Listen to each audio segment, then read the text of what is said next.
Good morning student. आज हम लोग देखेंगे application of determinant and matrices. तो हेडिंग है मेरा application of determinants and matrices. इस दोनों का यूज हम लोग कहाँ करते हैं? First, to solve the system of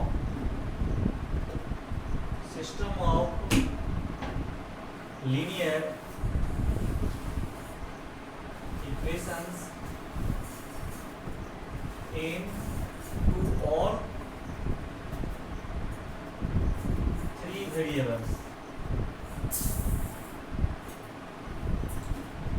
and पहला तो मैं यहाँ यूज करता हूँ and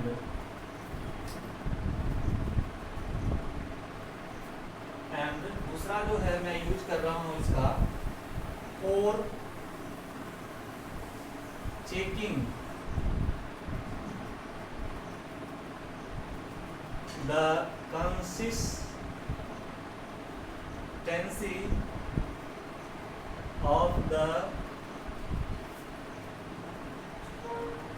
system of linear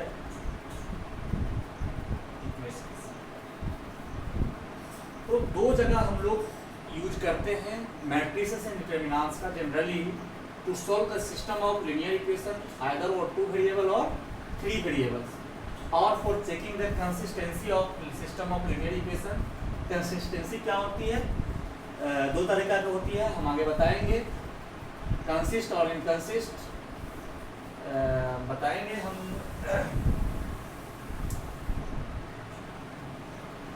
next मान लेते हैं, suppose let system of equations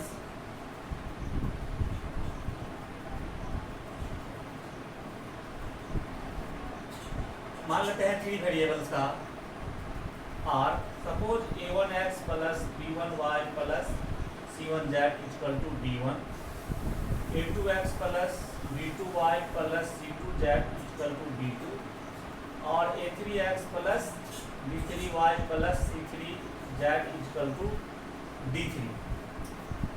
three variables में है, एक साथ मेरा थ्री सिस्टम रहेगा, थ्री लीनियर इक्वेशन का सिस्टम रहेगा। टू वेरिएबल में two system of linear equation रहेगा, टू लीनियर इक्वेशन का सिस्टम रहेगा टू वेरिएबल में। थ्री वेरिएबल्स में इक्वेशंस इन, यहाँ पर हम लोग लेते हैं थ्री वेरिएबल। और जो बात थ्री वेरिएबल के लिए ट्रू है वही फिर हम लोग टू वेरिएबल के लिए भी ट्रू मानेंगे। तो मेरे पास ये सिस्टम है, थ्री वेरिएबल्स में थ्री इक्वेशंस है। इस इक्वेशंस को एज अ मैट्रिक्स हम लिखना चाहे तो क्या लिख सकते हैं? देखिए, सबके कोएफिशिएंट को हम लोग लिख रहे हैं a1 b1 c1 xy यानी coefficient, a2 b2 c2 a3 b3 और c3, और इधर मेरा हो जाएगा x y z। अगर आप गुना करेंगे तो a1x plus b1y plus c1z, फिर सेकेंड कॉलम में रो में a2x प्लस ऐसे आ जाएगा, पूरा ये साइड आ जाएगा। और इधर मैं लिख देता हूँ इसको d1 d2 और d3। क्लियर? यहाँ जो डिटर्मिनेंट मैट्रिक्स बन रहा है इसको हम मान लेते हैं कैपिटल A, इसको हम मान लेते हैं कैपिटल S, और इसको मान लेते हैं हम B। तो कहने का अर्थ मैंने यहाँ पर ये लेट कर रहा हूँ, इसको A, इसको X और इसको B। तो A इंटू एक्स बराबर इक्वल टू B दिखाई दे रहा है आपको। ठीक, हमको इस सिस्टम को सॉल्व करने के लिए क्या करना पड़ेगा? तो सॉल्व करने के लिए क्या करना पड़ेगा? दोनों साइड हम लोग a इनवर्स से मल्टीप्लाई कर देते हैं। सपोज इसमें हमें दोनों साइड a इनवर्स से मल्टीप्लाई करते हैं, तो a इनवर्स ax और equal to a inverse b हो जाएगा। यहाँ से ये दोनों का आइडेंटिटी हो जाएगा, ये x equal to a inverse और b। आइडेंटिटी से मल्टीप्लाई करेंगे कोई फर्क नहीं पड़ेगा, x ही रहेगा, ये हो जाएगा मेरा a इनवर्स b। ये जो आपका इक्वेशन है, this is use for finding और सॉल्विंग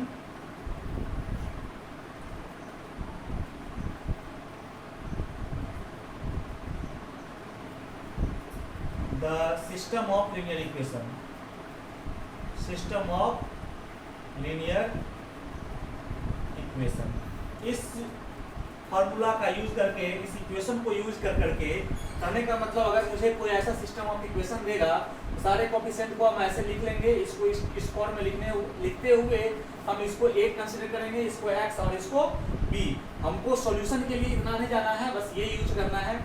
हम समझ रहे हैं कि सॉल्यूशन के लिए हमको कौन सा इक्वेशन, ये और इसका मतलब एक्स वाई जेड। हमको फाइंड क्या करना पड़ेगा, यहाँ जो वैल्यू होगा उस मैट्रिक्स उसका इनवर्स और उसको b से मल्टीप्लाई करके, यहाँ ये दोनों मल्टीप्लाई करके ऑलवेज क्या आएगा, कॉलम मैट्रिक्स आएगा, और x मेरा कॉलम मैट्रिक्स ही है। तो इस दोनों को मल्टीप्लाई करने के बाद हम कंपेयर कर देंगे एक्स वाई जेड से, स्मॉल एक्स वाई जेड जो भी है मेरा, ये हमको एक्स वाई जेड की वैल्यू निकल जाएगी, यानी सॉल्यूशन निकल जाएगी। ठीक है, तो ये तो हुआ मेरा सॉल्यूशन। तो ये पहला यूज मैंने बताया था कि सिस्टम ऑफ लीनियर इक्वेशंस के सॉल्यूशन के लिए हम लोग मैट्रिक्स और डिटरमिनेंट की यूज यहाँ पे करते हैं। सेकेंड है for checking the consistency of the system of linear equation. अब हम थोड़ा कंसिस्टेंसी पर जिक्र कर लेते हैं कि क्या होता है। इतना को पॉज करके लिख लीजिए पहले, क्लियर।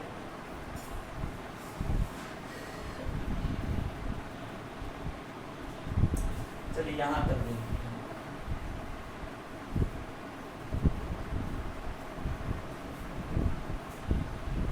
अब कंसिस्टेंसी के लिए क्या करेंगे, सपोज मेरे पास ऐसा ही इक्वेशन दिया हुआ है, ये इक्वेशन मुझे दिया हुआ है इतना। इस सिस्टम ऑफ इक्वेशन की कंसिस्टेंसी का आता है चेक करने के लिए। तो कंसिस्टेंसी होता क्या है, पहले आप लोग देखिए। कंसिस्टेंसी दो तरह का होता है, एक होता है कंसिस्ट, एक होता है इनकंसिस्ट।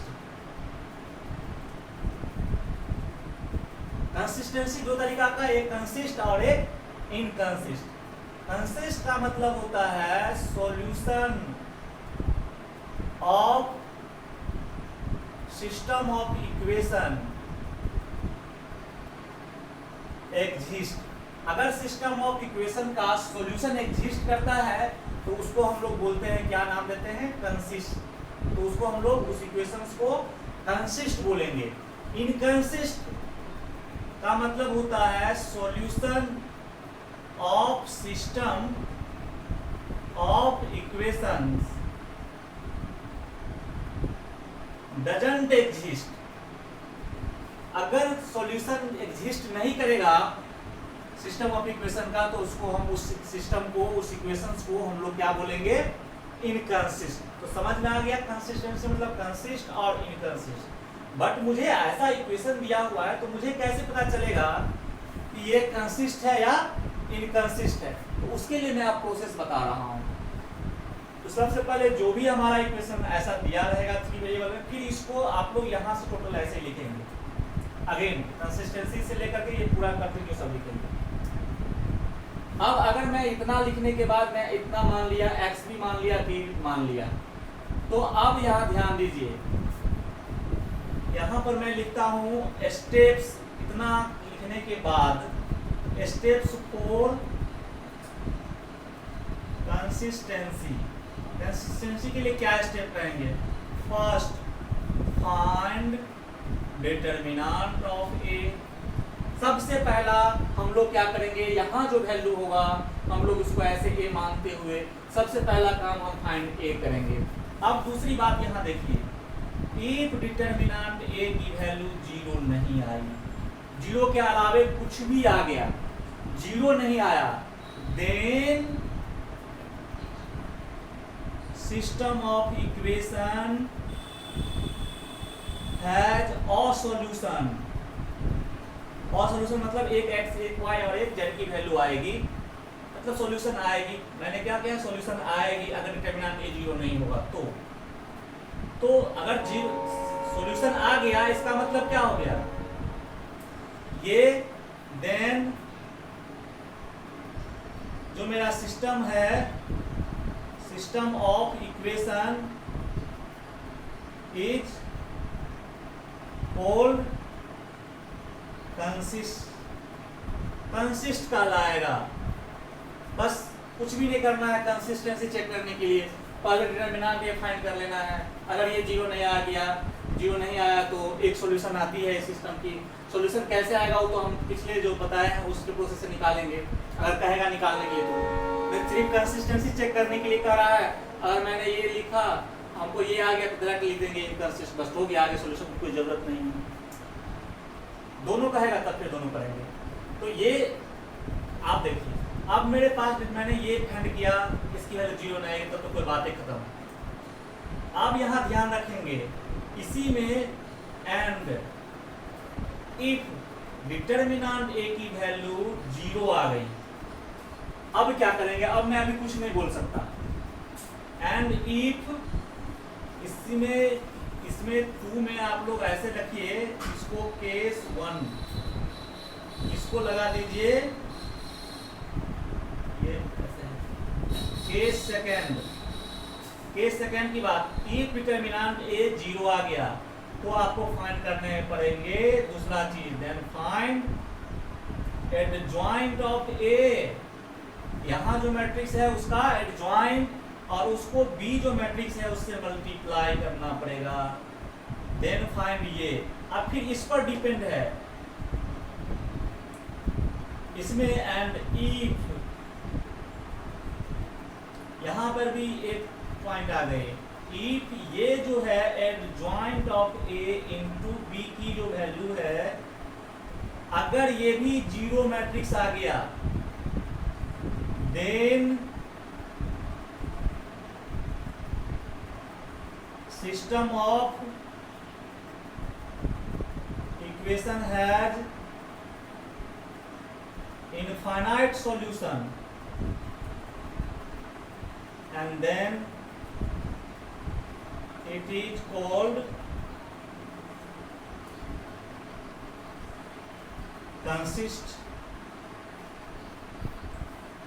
देख लीजिए, अगर एडजॉइंट ए इंटू बी की वैल्यू क्या आ गया, हमारा जीरो आ गया, जीरो मैट्रिक्स मतलब आ गया, तो सिस्टम कंसिस्ट यहां पर भी हो गया। अब इसी में इसके बाद मैं यहां पर थोड़ा सा लिख लेता हूं, ध्यान दीजिएगा। एंड सेकेंड इसी का है, इसके बाद second, if adjoint of A into B zero matrix नहीं आया, then system of equations has no solution.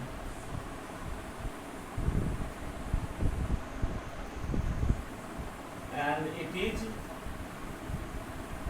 called inconsistent। तब जाके इनकंसिस्टेंट होगा। तो कहने का अर्थ हुआ कि हमको कंसिस्टेंसी चेक करना है, तो सबसे पहला डिटरमिनेंट फाइंड करनी है। अगर इसकी वैल्यू जीरो नहीं आई, एक सॉल्यूशन आएगा, कंसिस्ट हो गया। जीरो आ गई, हमको इसके बाद आगे स्टेप करना है, क्या फाइंड करना है, adjoint of A into B. अब यहाँ पर भी है, अगर adjoint of A into B अगर जीरो आ गया तो system of equation has infinite solution, और then it is called consistent. अगर फिर ये adjoint of A into B zero नहीं आया, इसका मतलब हुआ system of equation has no solution, और इस केस में ये क्या कहलाएगा, इनकंसिस्टेंट कहलाएगा। तो ये आपका फंडामेंटल है इस एक्सरसाइज का। आगे हम देखेंगे एक्सरसाइज 4.6, इसी का एक्सरसाइज है हमारा 4.6। अब इसमें हम कुछ क्वेश्चंस देखते हैं।